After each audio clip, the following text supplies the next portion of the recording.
Hello, this is Kevin Scanlon with All City Real Estate. I've made a couple of videos in the past about the dynamic of the intermediary relationship. What is an intermediary relationship and what absolutely is not an intermediary relationship. And a couple of times a week, I still get questions from my agents. I see issues from agents from other brokerages.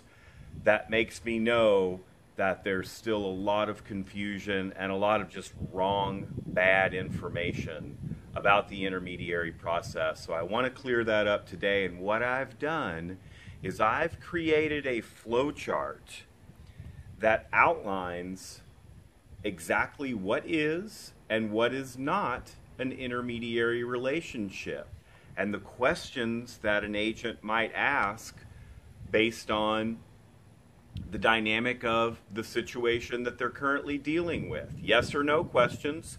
The yes arrow goes this way, then maybe it says no, not an intermediary situation.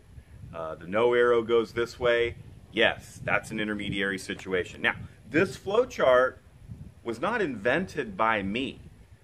This is a flow chart that is created by the Texas Association of Realtors. It's a TAR flow chart, but I simply simplified it. The one that TAR published is 2 pages, and you have to kind of stick them together. It's hard to see it online, and it's got a lot more extraneous information. I simply simplified it and turned it into a 1-page document, which you can find below this video on allcityuniversity.com by clicking on the archive section. In that very first video in the archive section, right below that, there's a link to the All City Real Estate Intermediary Flowchart. Here's the bottom line.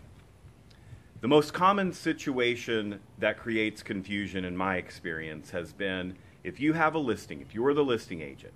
Well, number one, that means that you have an exclusive right to sell, which is what? It is a contract between you and the seller, which means that it binds you to that seller as their fiduciary. You have their best interest only in mind.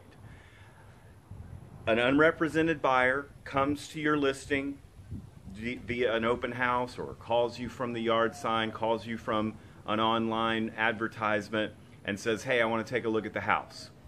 You show them the house, they love the house, and they want to make an offer. And you ask them, do you have a buyer's agent? No, we don't have one.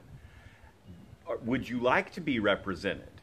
Because I represent the seller. You have to let them know that information at the first substantive discussion. It says that right there in the rules for the IABS, the Information About Brokerage Services. You have to explain to them the difference between a buyer's agent and a seller's agent, who they represent, and what an intermediary is. So the most common situation is that unrepresented buyer comes, wants to make an offer, doesn't want representation because chances are they want some or all of that buyer's agent commission. Okay? What's happening is agents who have a listing agreement are making those buyer's agents sign a buyer's rep agreement, an exclusive buyer's rep agreement. Okay? And they're making them check the box that says, I will accept an intermediary situation. Let me tell you, the only circumstance that a licensed salesperson can do that, you already have an exclusive right to sell. Now you're making that buyer sign an exclusive buyer rep agreement. The only circumstance that you can do that in is if you are going to represent neither. The only way you can be an intermediary as a salesperson is if you represent neither the buyer nor the seller. You are simply a person who is facilitating the contract, facilitating that transaction. Your seller is probably not going to want that.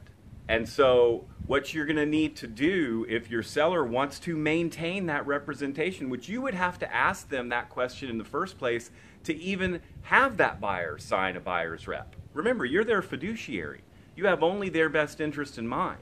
Well, don't you think that one of the things that determines their best interest is representation? And if they say, no, we don't want that, we want you to remain our agent, we want your advice or opinion, then you can't have that unrepresented buyer sign a buyer's rep agreement, even if the idea is for them to check the box that says intermediary. Because if your seller wants to keep their representation with you, keep that fiduciary relationship, what you have to tell that buyer is, I represent the seller in their best interests.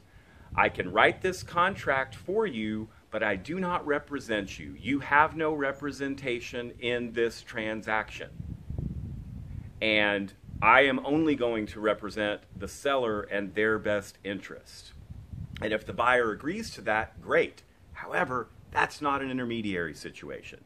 Look, it's all outlined in the flow chart. Take a look at the flow chart, then call me if you have questions. We can go over this on a case-by-case basis because it's very clear what must be done and what cannot be done in order for you not to risk a violation.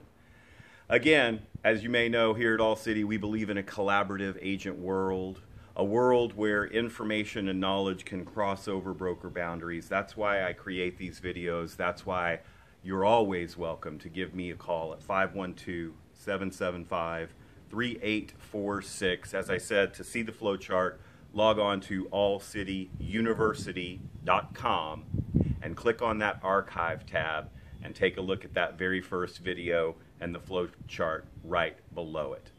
Let me know if you need anything at all, and I hope to hear from you soon. Thanks so much. Bye-bye.